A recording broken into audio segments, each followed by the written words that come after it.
हमारी संस्कृति, हमारे संस्कार सदा रहे हमारे साथ। भारत के महान ग्रंथों और काव्यों का संपूर्ण संकलन।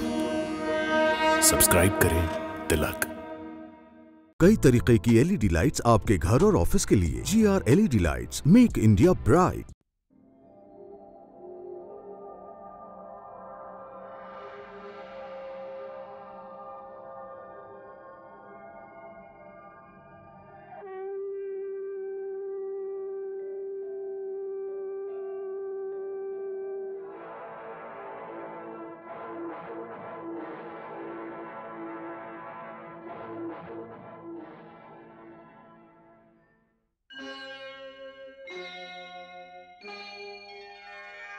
कृष्णा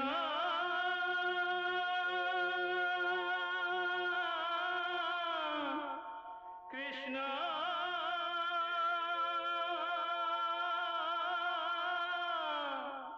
हरे कृष्णा हरे हरे।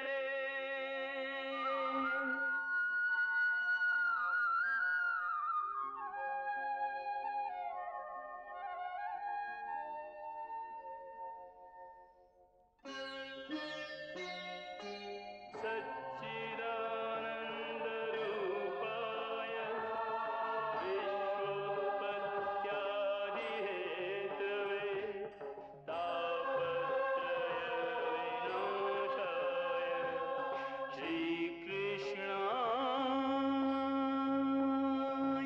वयं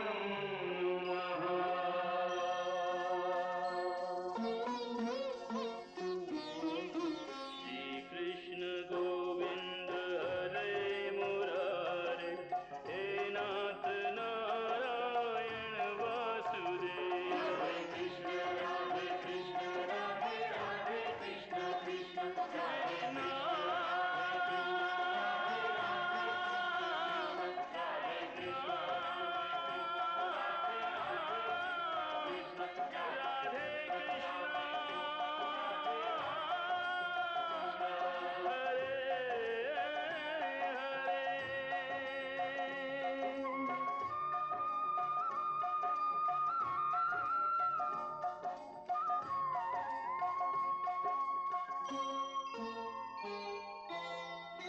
युवराज कंस की, देवकी वसुदेव की, युवराज कंस की, देवकी वसुदेव की, युवराज कंस की, युवराज कंस की, देवकी वसुदेव की, युवराज कंस की, देवकी वसुदेव की। आनंद में फूला फिरे होनी से अनजान,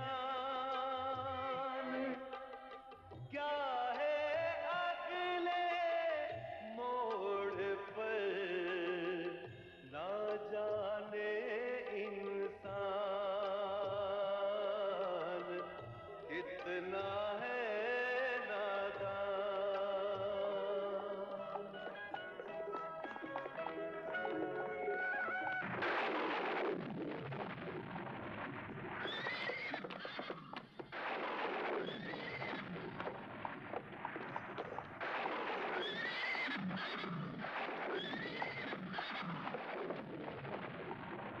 हे मूर्ख कंस,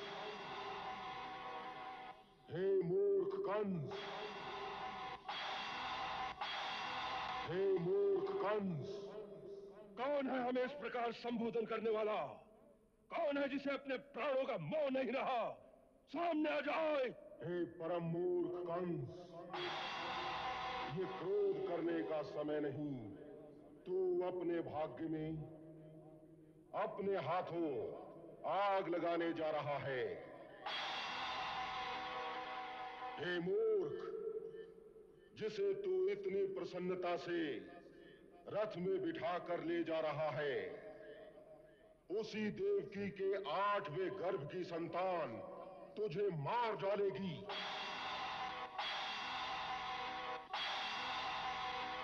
इसका 8वां गर्भ तेरा काल होगा, तेरा काल होगा। तुझे मार डालेगा, तेरा कान होगा, तुझे मार डालेगा, तेरा कान होगा।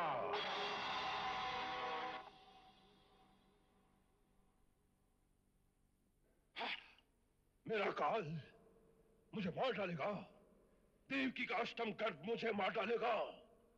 हाँ, देवता भी जिसकी पदचाप सुनकर थर्राने लगते हैं, उस कंस को देवकी की 8वीं संतान मार डालेगी।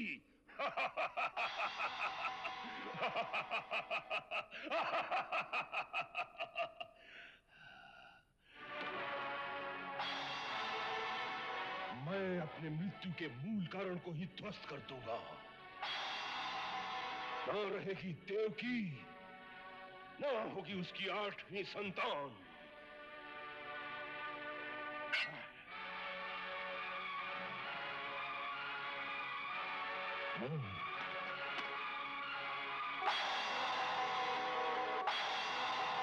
ये आप क्या कर रहे हैं बड़े भैया? ये आपकी छोटी बहन है, पुत्री के समान है। अभी अभी अपने हाथों से आपने इसका विवाह किया है। हट जाओ वसुदेव, मैं अपनी मृत्यु के इस मूल कारण को अभी मिटा देता हूं। यदि तुम्हें अपने प्राण प्यारे हैं तो मेरे सामने से हट जाओ। युवराज, ये मत भूलिए कि ये मेरी पत्नी है और इसकी रक्षा करना मेरा धर्म है। मैं अपने प्राण देकर भी अपने इस धर्म की रक्षा करूंगा। आप जो करने जा रहे हैं वो पाप है। आप जैसा शूरवीर ऐसा जघन्य कुकर्म कैसे कर सकता है? एक तो स्त्री, फिर आपकी बहन, ऊपर से नवविवाहिता। इसकी हत्या करना धर्म के विरुद्ध है। मनुष्य का सबसे बड़ा धर्म है अपने प्राणों की रक्षा करना।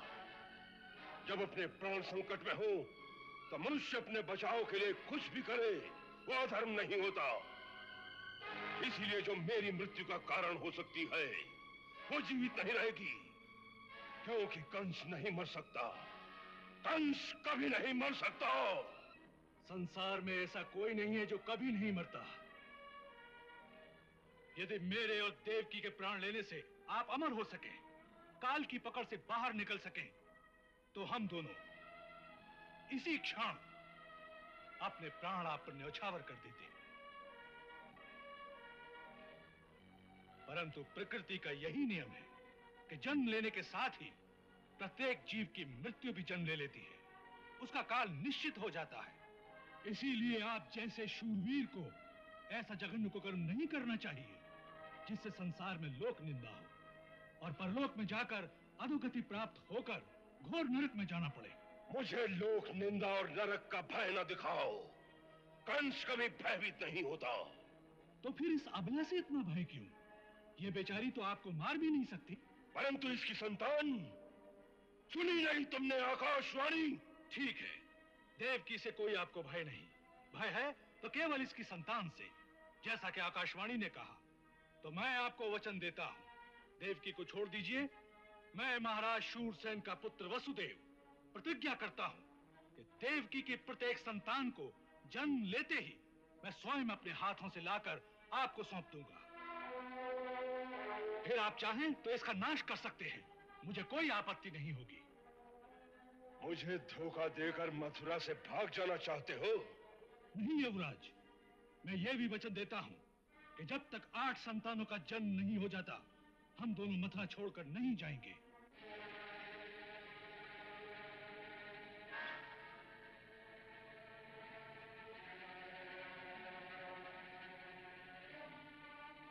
यदि आपको मेरे वचन पर विश्वास नहीं, तो मुझे विवश होकर आपके सामने तलवार उठानी पड़ेगी। और मेरे तलवार उठाने का अर्थ है कि सारे वृषनिवंश की तलवारें उठ जाएंगी। फिर जिस एकता के लिए महर्षि गर्ग ने इस विवाह का प्रस्ताव रखा, वो एकता खंड खंड हो जाएगी। हमें इसका विश्वास कैसे हो कि तुम अपने वचन का पालन करोगे? 8वीं संतान तो बहुत दूर की बात है। इसकी परीक्षा तो पहली संतान के जन्म पर ही हो जाएगी। सारा संसार जानता है कि मैं कभी असत्य वचन नहीं कहता। मेरा विश्वास कीजिए बड़े भैया, मैं अपने वचन का पालन करूंगा।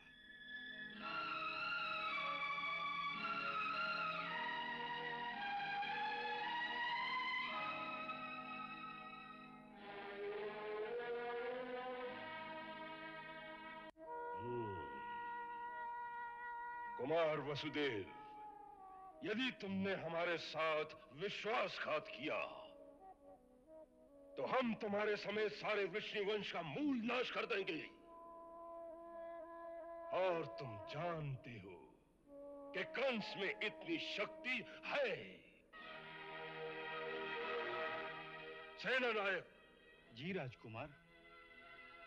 इन दोनों को कुमार के भवन तक पहुंचा दो और उस भवन के चारों ओर सेना के प्रहरी खड़े कर दो।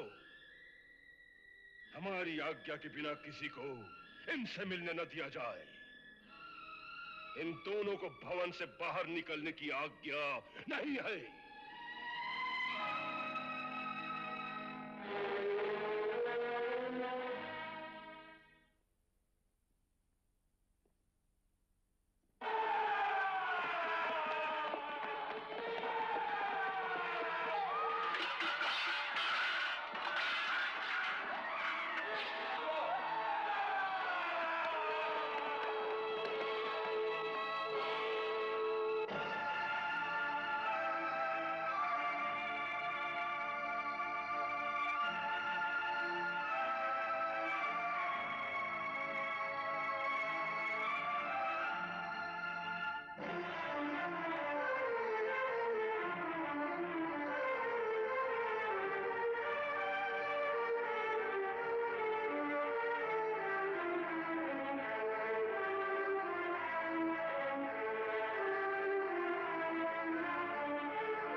इस प्रसाद में अब कोई नहीं रहेगा। यह आज से बंदी गृह हो गया है। यदि किसी ने तुम्हारे पास छुप कर आने की चेष्टा की तो उसके प्राण कदापि नहीं बचेंगे। भागने की चेष्टा भूल कर भी न करना। चलो।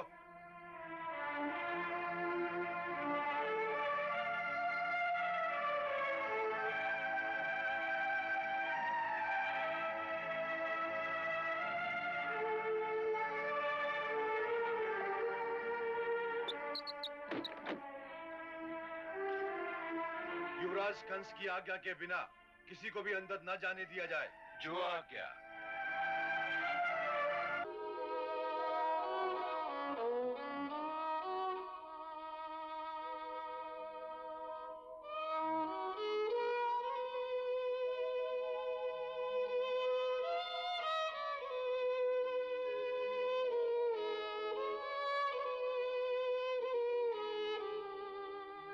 देवी, ये महल आपके स्वागत के लिए सजाया गया था।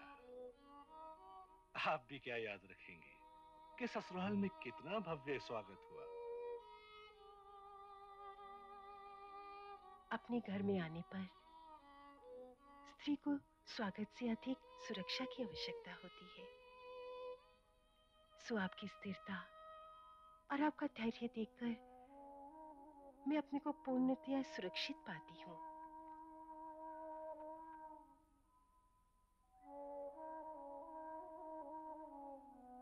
आपके साहस, धैर्य और बुद्धि ने आज मेरे प्राणों की रक्षा की है। मेरा शेष जीवन तो आपका ऋणी हो गया। देवी, पति पत्नी के बीच ऋण का व्यापार नहीं होता। उनका सब कुछ तो एक दूसरे के लिए ही होता है।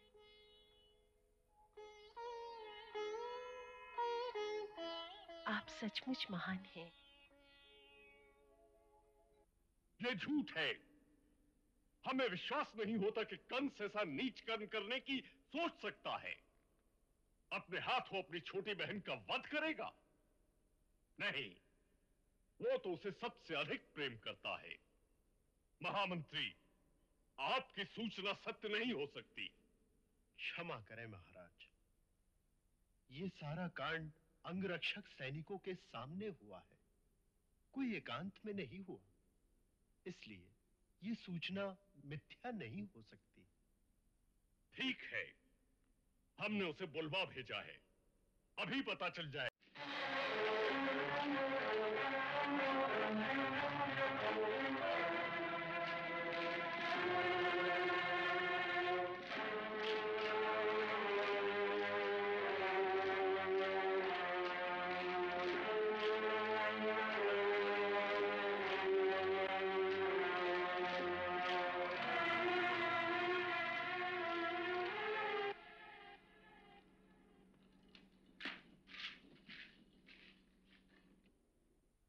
आपने मुझे बुलाया महाराज?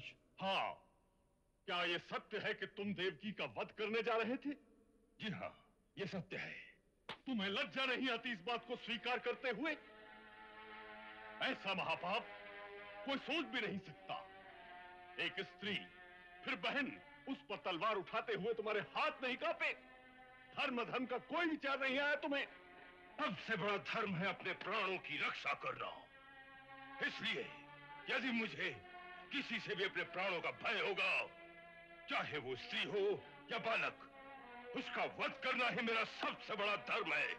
ऐसे जघन्य पाप का केवल संकल्प करने पर हम तुम्हें प्राणदंड भी दे सकते हैं। हमारी दया और पितृस्नेह का अनुचित लाभ उठाने की चेष्टा कभी न करना। लाभ मैं नहीं उठा रहा हूं महाराज, मेरा लाभ आप उठा रहे हैं। आप जानते हैं कि जब तक कंस है तब तक मथुरा का राज्य सुरक्षित है। इसलिए हम तुम्हारी हर अनुचित बात मान लेंगे। नहीं कंस, ये तुम्हारी भूल है। हम राज्य को सुरक्षित रखना चाहते हैं, परंतु धर्म के राज्य को, पाप के राज्य को नहीं। जो शक्तिशाली होता है वो जो करता है वही धर्म होता है। इसलिए धर्म का राज्य क्या है और पाप का राज्य क्या है, इसका निर्णय वही करेगा जिसके पास शक्ति होगी। और इस समय शक्ति किसके पास है ये आप जानते हैं। हाँ, जानते हैं। शक्ति सदा राजा के ही पास होती है। तुम सेनापति अवश्य हो, परंतु मथुरा की सेना राजभक्त है, राजद्रोही नहीं। इसी शक्ति के भरोसे पर हम आज्ञा देते हैं कि देवकी और वसुदेव के महल के चारों ओर जो तुमने पहरा बिठा दिया है वो आज ही हटा दिया जाए। हम और कुछ तर्क सुनना नहीं चाहते।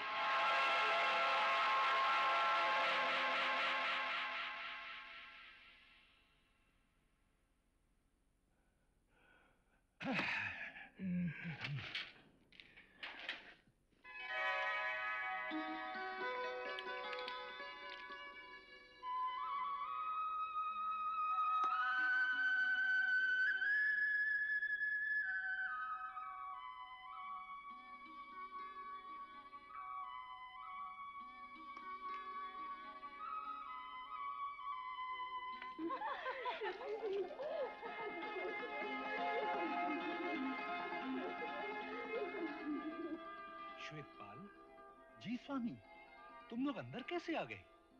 सैनिकों ने तुम्हें रोका नहीं? स्वामी, महाराज उग्रसेन ने कड़ी आज्ञा दी है कि आपके भवन से तुरंत सैनिकों को हटा लिया जाए और आपको स्वतंत्र कर दिया जाए। अच्छा। और स्वामी, सुना है कि महाराज ने युवराज पर बहुत क्रोध किया है।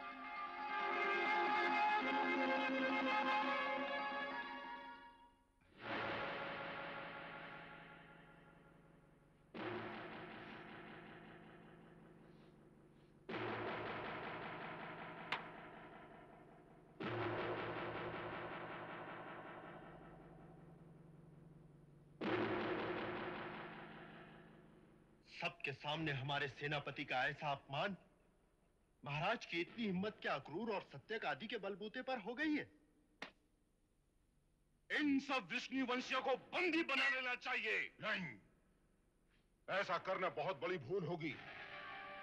पहली बात तो ये याद रखनी चाहिए कि महाराज ने जो कहा था कि मथुरा की सेना राजभक्त है और वो सत्य है। युवराज के निजी अंगरक्षकों के दस्ते के अलावा बाकी सेना महाराज के विरुद्ध कभी हमारा साथ नहीं देगी। तो फिर क्या हम सब चुपचाप अपमान सहते रहेंगे? हाँ हाँ युवराज, इस समय यही उचित है कि हम चुप रहें। इस बीच युवराज को कोई ऐसी युक्ति करनी चाहिए कि किसी दूसरे राज्य की सेना को किसी भी प्रकार से मथुरा ले आए। किसकी सेना? आपके दो मित्र हैं, महाराज बाणासुर और महाराज भौमासुर। वो किस समय काम में आएंगे? उनके राज्य की सीमा हमारे राज्य की सीमा से मिलती है। अब ये समय है उनसे सहायता मांगने का। चाणूर, तुम ठीक कह रहे हो। तुम्हारी बात विचारणीय है। हम कुछ ही दिनों में शिकार खेलने के बहाने मथुरा से कुछ दिनों के लिए बाहर चले जाएंगे और गुप्त रीति से बाणासुर और भौमासुर से मिलकर कोई योजना बनाएंगे।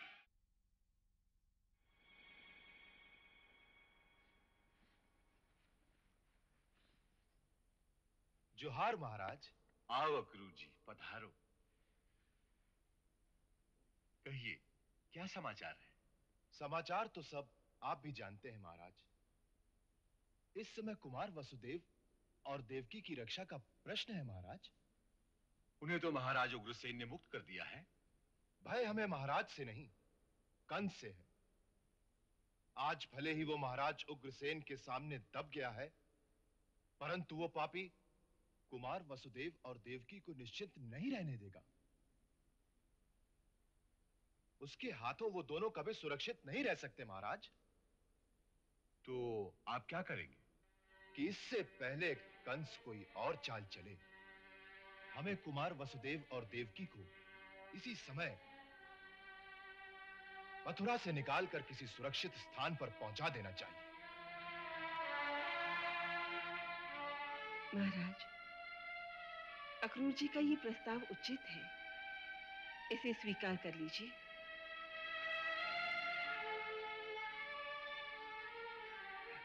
अच्छी बात है। तुम जाकर वसुदेव से कहो। परंतु वो आपकी आज्ञा के बिना नहीं मानेंगे। उसे कहो कि यह प्रस्ताव हमें भी स्वीकार है। जोहार महाराज।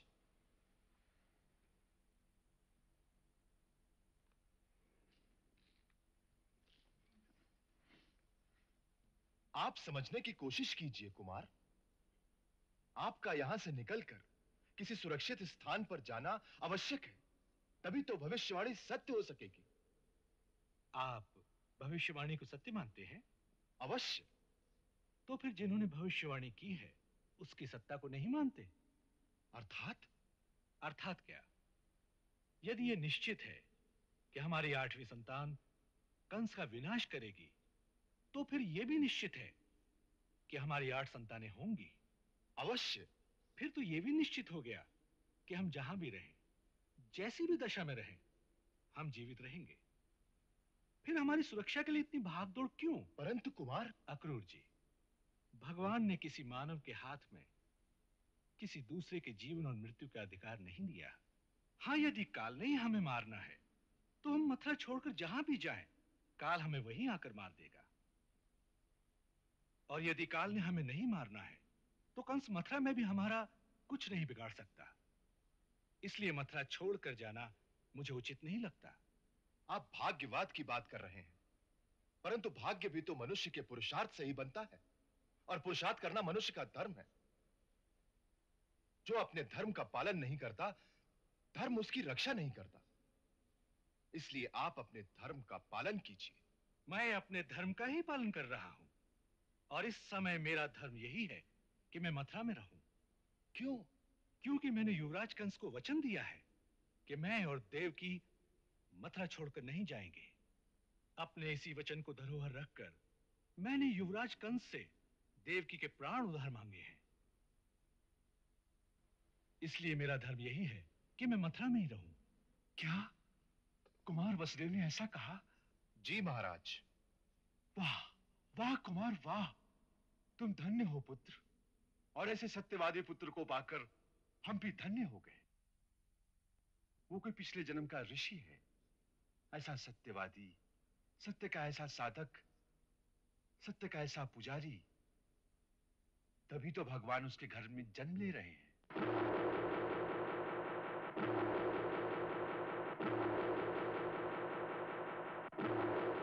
यदि महाराज तुम्हारे रास्ते के रुकावट बनते हैं कंस, उन्हें अपने रास्ते से हटा दो।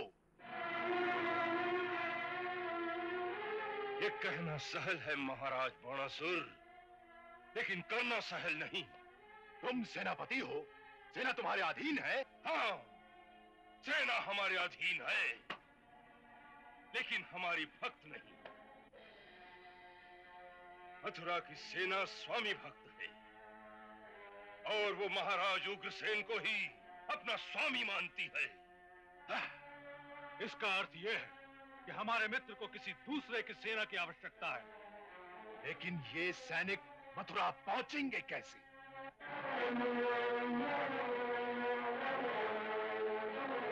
इसके लिए एक तरीका यह है कि हमारे सैनिक वेश बदलकर छोटी छोटी टुकड़ियों में मथुरा पहुंच जाएं और तुम्हारे उस महल के तहखाने में इकट्ठे हो जाएं। और युवराज किसी उपयुक्त अवसर पर उन सैनिकों की सहायता से किसी षड्यंत्र के द्वारा महाराज उग्रसेन को अपने रास्ते से हटा सकते हैं। और एक बार महाराज उग्रसेन मेरे रास्ते से हट गए, फिर किसी को भी मेरे सामने सर उठाने का साहस नहीं होगा।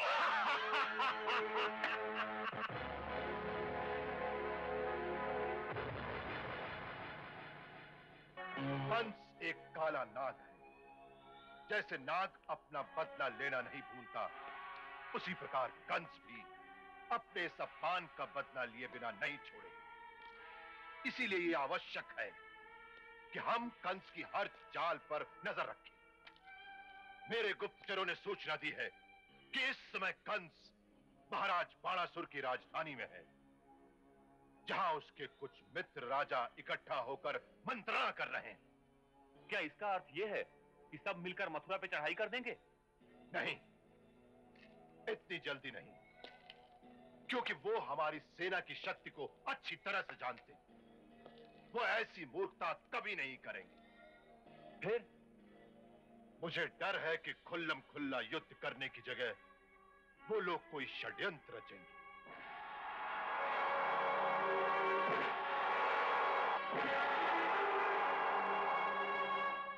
हो सकता है कि बाणासुर, शल्य और भौमासुर के कुछ सैनिक चोरी छिपे उसके राजमहल में जाकर इकट्ठे हो जाएं। अवश्य हो सकता है। इसलिए सबसे पहला काम यह करो कि मथुरा में प्रवेश करने के सभी द्वारों पर तुम लोग वेश बदलकर बैठ जाओ और जो कोई भी बाहर से आए उस पर कड़ी नजर रखो कि वो क्या करता है, कहां जाता है, देखते रहो। और याद रखो, यदि इसमें चूक गए तो अवसर पाकर वो काला नाग अवश्य महाराज उग्रसेन को डस लेगा। देव भाग वत्स, देवकी को हमारे आशीर्वाद के साथ भगवान का ये प्रसाद देना और कहना कि धैर्य रखिए, उसे एक दिन भगवान की माता बनना है। सुना तुमने?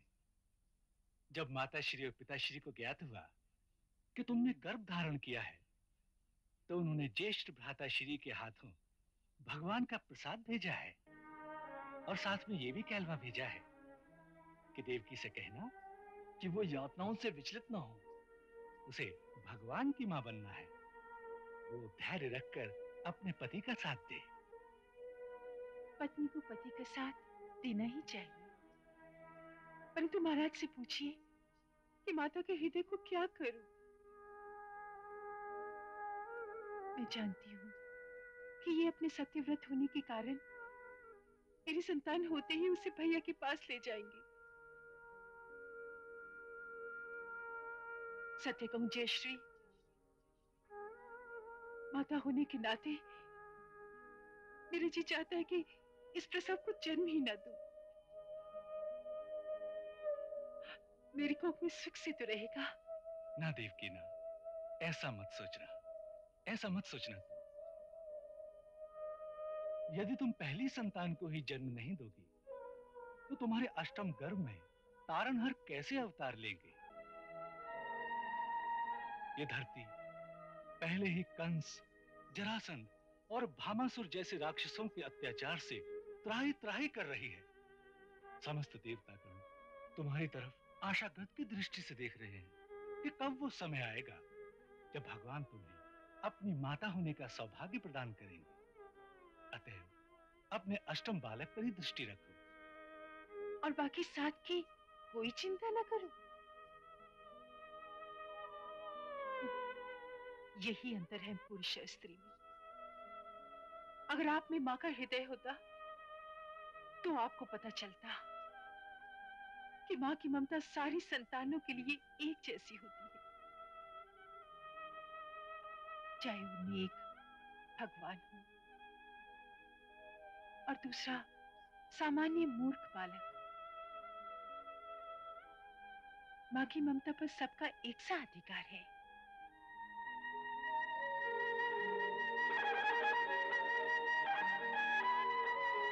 सुना है कि वसुदेव जी की पहली संतान का जन्म होने वाला है और युवराज कंस का कहना है कि वो उनकी किसी भी संतान को जीवित नहीं छोड़ेगा। क्या हम सारे यदुवंशी सरदार अपने एक साथी पर ऐसा अत्याचार होते चुपचाप बैठे देखते रहेंगे? नहीं, हमें चुपचाप नहीं रहना है। फिर भी इस बात को नहीं भूलना है कि इस समय कंस की शक्ति बहुत बड़ी हुई। उधर भामासुर और बाणासुर जैसे दैत्यों की मित्रता से उसका साहस चौगुना हो चुका है। उसका खुले बंदी प्रतिवाद करना संभव नहीं। तो फिर बेहतर है कि चूड़ियां पहनकर बैठा जाए। आज ये अत्याचार वसुदेव जी पर हुआ है, कल वो आप पर, हम पर, किसी पर भी हो सकता है। और मुझे तो ऐसा ही लगता है कि वो एक एक करके हम सबकी दशा भी राजकुमार वसुदेव जैसी कर देगा।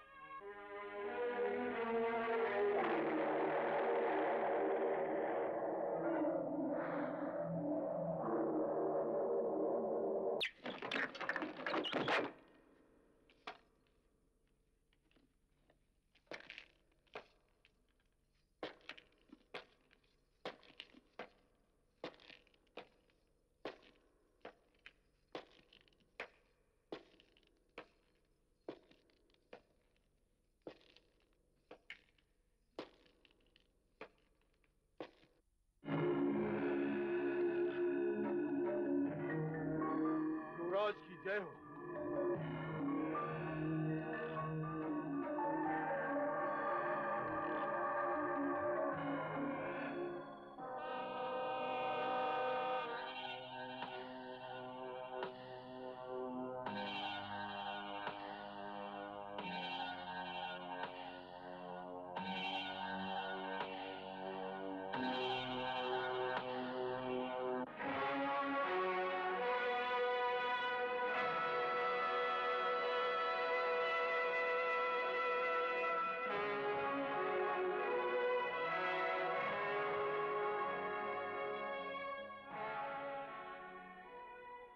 क्या कारण है कि इतने महीनों में केवल इतने सैनिक ही इकट्ठे हुए? युवराज, ऐसा लगता है कि मथुरा के यदुवंशी सरदारों को इस बात का संदेह हो गया है कि देश बदलकर आपकी सहायता के लिए कुछ लोग बाहर से आ रहे हैं। इसलिए उन्होंने नगर में प्रवेश करने के हर द्वार पर कड़ा पहरा लगा दिया है। हर नया आदमी जो नगर में आता है, गुप्तचर उसके पीछे लग जाते हैं कि कौन कहां जा रहा है। इसलिए हमारे सैनिकों को कई कई दिन लग जाते हैं इन गुप्तचरों की नजर बचाकर यहां तक पहुंचने में।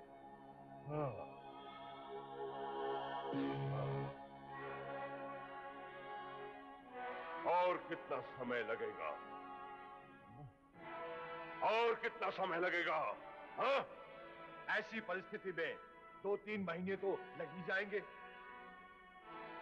आपके ससुर महाराज जरासंध को इस बात की सूचना दी गई। क्या आपके पास उनका कोई उत्तर आया है?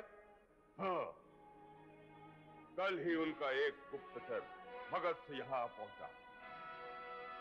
उसने बताया है महाराज जरासंध ने अपनी सेना की एक विशेष टुकड़ी मथुरा की ओर भेज दी है। उसे पहुंचने में 1 महीना लगेगा। परंतु वो सीधे मथुरा में नहीं आएंगे। मथुरा से थोड़ी दूर जंगलों में छिपकर रहेंगे और अवसर आने पर हमारा संकेत मिलते ही वो अचानक नगर में पहुंच जाएंगे। तो हमें उनकी प्रतीक्षा करनी चाहिए। अवश्य उतनी देर में हमारे भी सैनिक एकत्रित हो जाएंगे। सबको एकत्रित हो जाने दो। ताकि हम अपना कदम उसी वक्त बढ़ाएं जब सफलता निश्चित हो।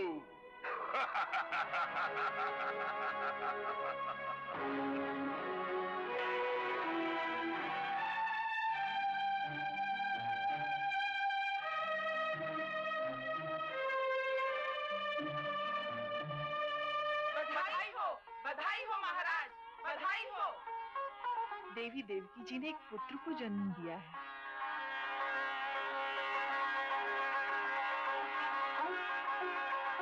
देवी कैसी है? स्वस्थ है मगर होश में नहीं।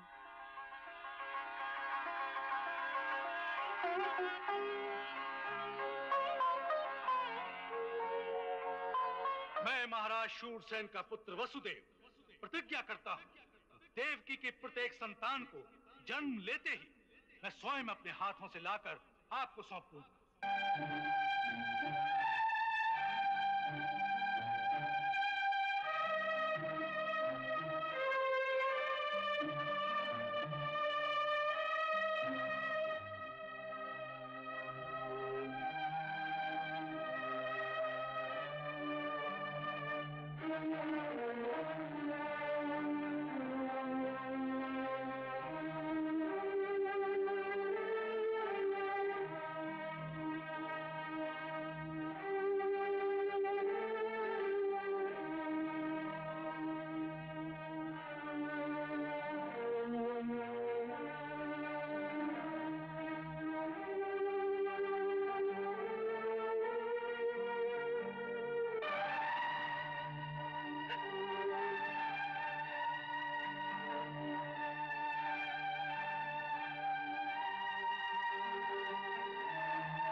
आपका कलीजा पत्थर कहाँ है?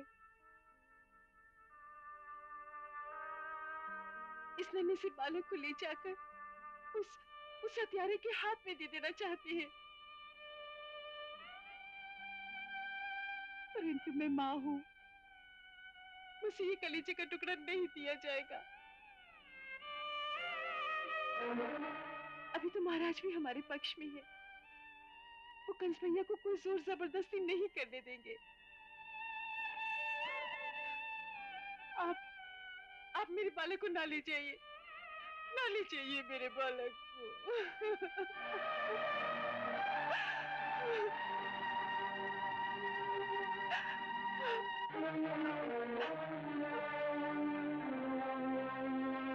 देवकी, वचन देकर उससे फिर जाने वाले मनुष्य की संसार में कोई शोभा नहीं होती। आपको अपनी शोभा प्यारी है, अपना पुत्र नहीं। नहीं देवकी, मुझे अपनी शोभा की चिंता नहीं है, मुझे चिंता है अपने धर्म की, अपने वचन की चिंता है, मुझे तुम्हारी चिंता है। मेरी चिंता क्यों? मेरे प्राणों को तो कोई संकट नहीं। देवकी, कंस भैया से हमने तुम्हारा जीवन उधार मांगा है, और उस उधार की कीमत है तुम्हारी प्रत्येक संतान। यदि हम अपने धर्म की रक्षा नहीं करेंगे तो हम सुरक्षित नहीं रहेंगे, क्योंकि मनुष्य की सच्ची रक्षा उसका धर्म ही करता है।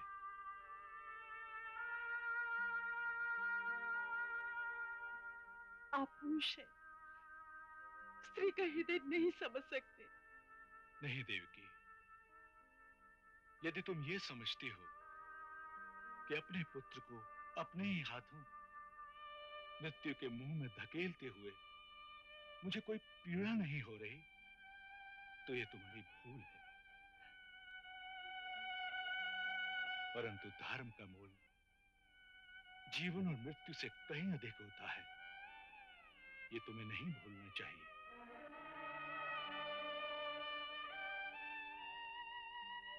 तुम्हें पुत्र मोह को छोड़कर धर्म पालन में मेरा साथ देना चाहिए।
अपने वचन की सीमाओं को तोड़ कहीं नहीं जाने वाले,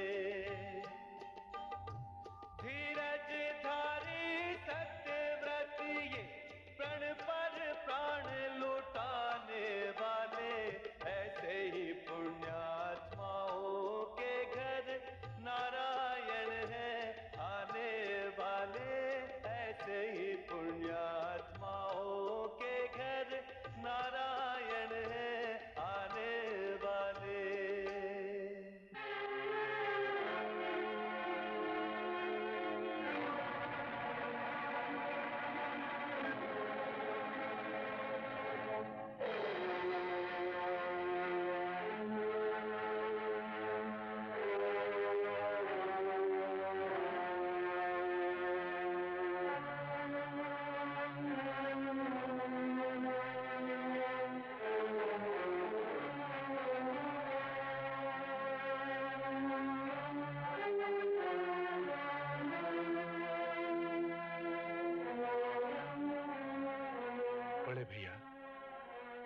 मैंने आपको वचन दिया था कि देवकी की प्रत्येक संतान को मैं आपके हवाले कर दूंगा, सो ये देवकी का प्रथम पुत्र है।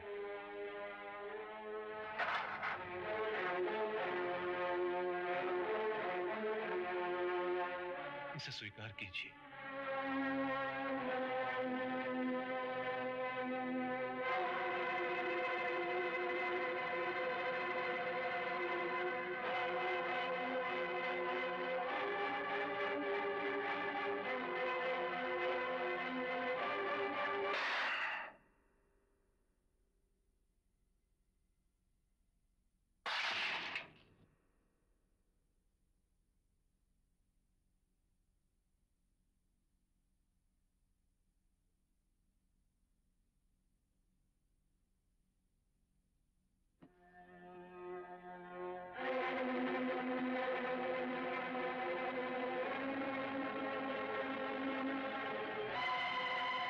इसका नामकरण किया? जी। क्या नाम रखा है इसका? कीर्तिमान। कीर्तिमान?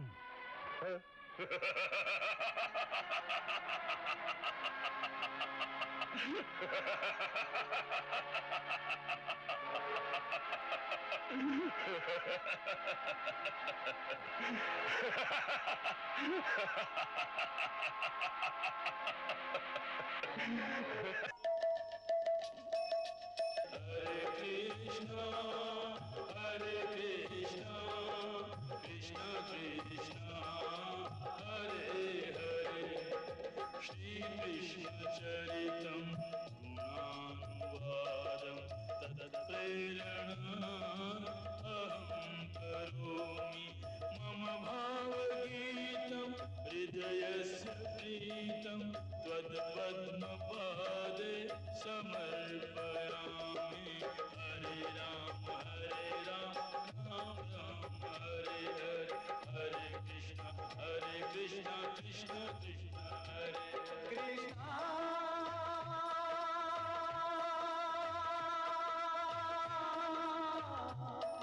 कृष्णा